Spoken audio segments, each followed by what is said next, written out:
Hi, this is John from FlatCatGear. In this episode of My Two Cents, we're going to be talking about heat shields. We include heat shields with all of our cook sets. And I want to talk about two particular reasons why.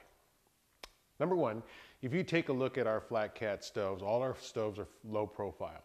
And so some of our stoves are only as tall as about 3/4 of an inch.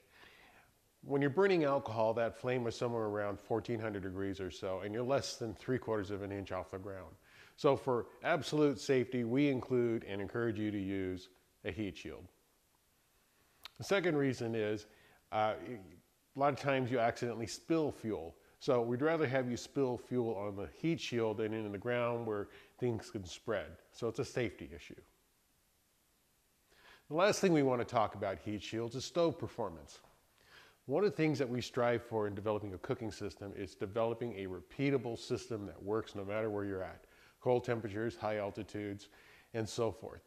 And one of the things we found is a heat shield is a really important device. And it only weighs a few grams, so we'd say, take one with you. So here's an experiment you can run. So what we did, we took a piece of newspaper and we soaked it with water. Thoroughly soaked it, front and back, inside layers.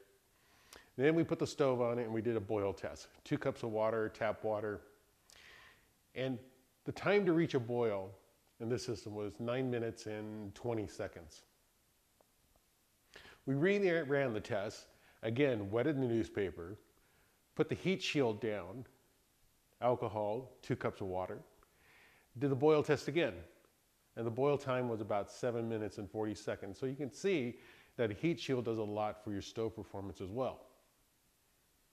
So in our opinion, you could do this test on your own stove and see if it makes a difference, but for a few grams in weight and all the safety factors, we tell you you should be using a heat shield in our systems. And I don't know why you wouldn't be using a heat shield in any other alcohol system. But go test it for yourself, see what the results say. So come visit us at www.flatcatgear.com.